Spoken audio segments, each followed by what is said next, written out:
Hey guys, we are beginning Unit 1. So I know we're not at the beginning of the year, but we're going to do Unit 1 now.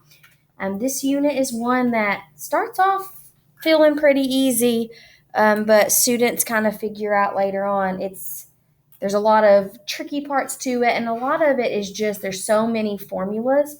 You've got to know when to use each formula. So it's really important that you watch these videos, you pay attention, and you do all of your assignments so that you get practice with them.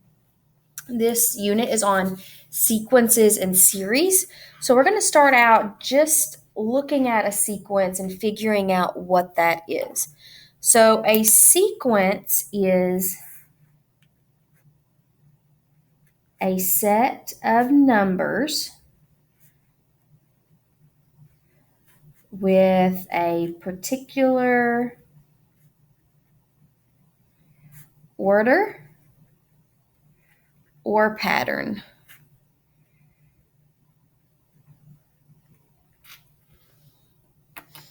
And in a sequence, each number is called a term. So instead of saying there are four numbers in the sequence, we would say there are four terms in the sequence. Now there's finite and infinite.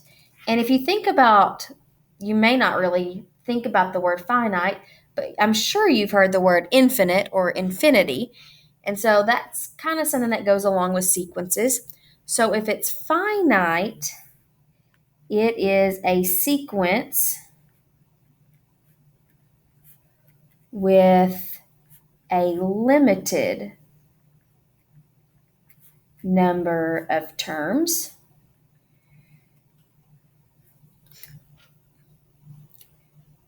So for example, and get ready for these curly brackets because we use these in sequences and series. 1, 2, 3, 4. This would be a finite sequence because it stops at 4.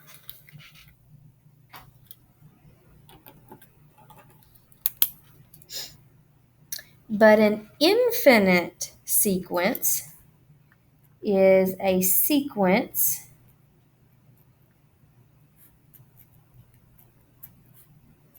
with an unlimited number of terms. So it goes on forever. Just like infinity, your numbers go forever. That's what an infinite sequence is. So for example, 1, 2, 3, 4. But if I put these 3 dots, that means that it goes on forever. So just a very small difference in these two examples. One stops, one doesn't.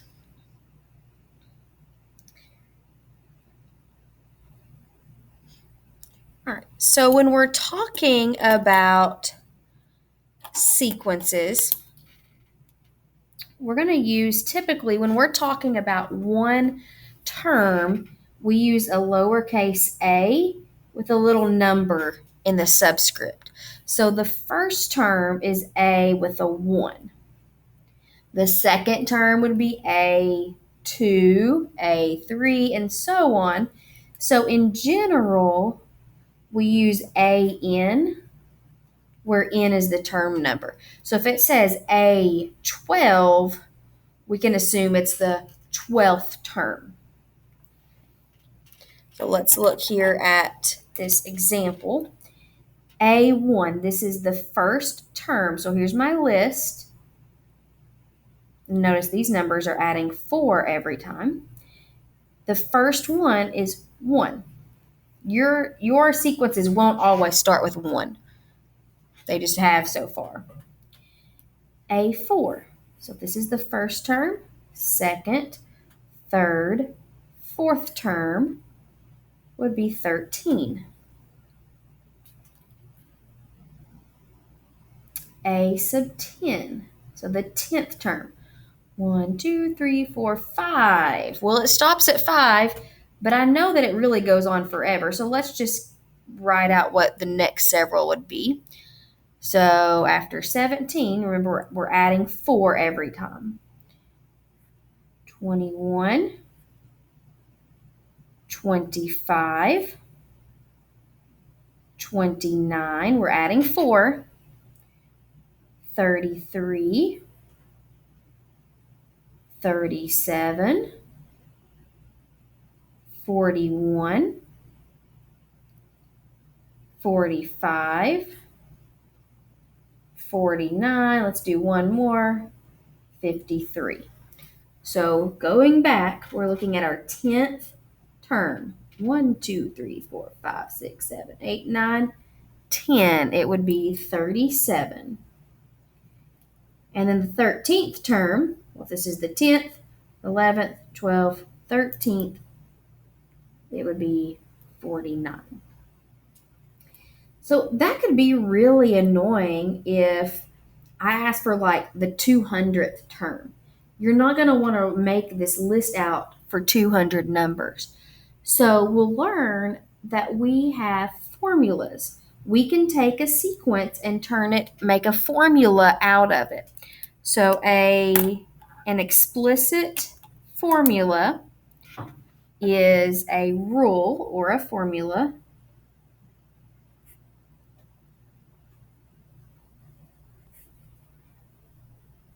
to find any term in a sequence.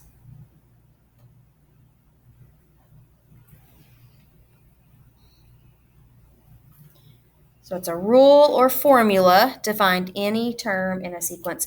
And over the next couple of lessons, we will actually learn how to write those formulas. But let's assume that we're already given a formula, and we're going to find, I just made up 4 different terms that I wanted you to find. So if we're finding A1, then what I'm going to do, notice I have replaced the N with 1. So over here, I'm going to replace this N with 1.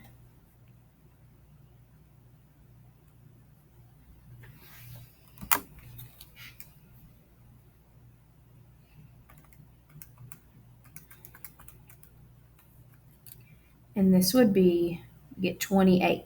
So the first term is 28.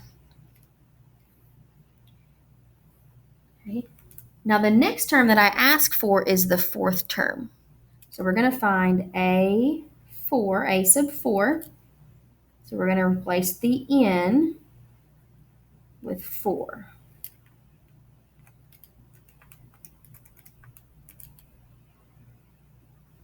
And we get 49.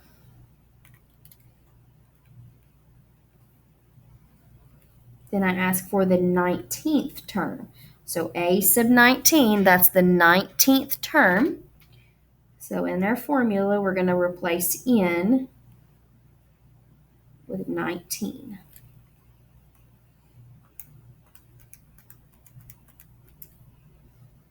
And we get 154.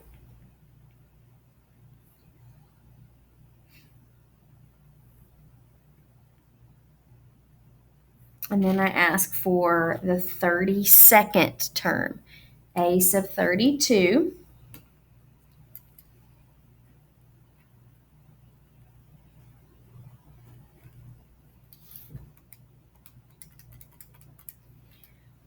And we get 245. You could do this with any term in the sequence. If I ask for the first 5 terms, you would just do A1, A2, A3, A4, A5. I could ask for any term. I could say, instead of saying A1, I could have said, what is the first term? And you would know to do A1. Or if I said, what is the 12th term? You would know to find A12. All right, our next one, we're going to find the same terms, Now this n plus 1 is in the exponent. So we're going to do 1 plus 1 in the exponent. So I would recommend doing alpha y equals 1/3. I probably should have put that in parentheses. In this particular case, it doesn't matter because it's not negative, but if that was a negative number, it would have messed up if I didn't put it in parentheses. And then I'm going to do 1 plus 1, and we get 1/9.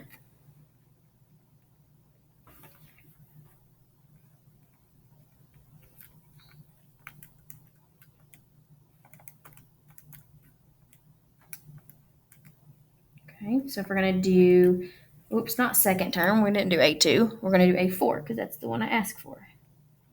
A4.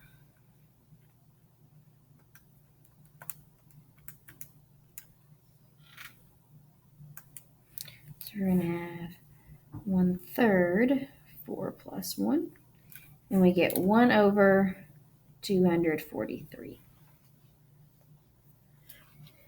All right, then we go to A19. So let's put that one in the calculator and see what happens.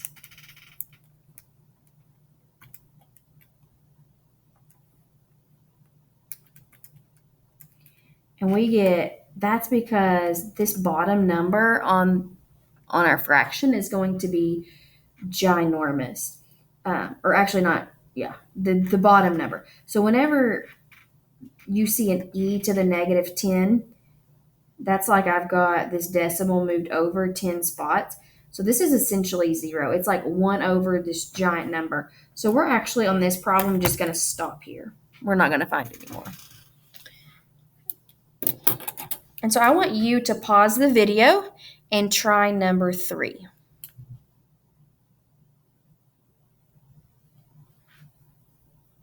All right, so number 3, on A1, you should have done -4, and then in parentheses, 1 squared. And you would have got -4. A4, -4 times 4 squared, -64. A19, you would have got -1,444. And A sub 32,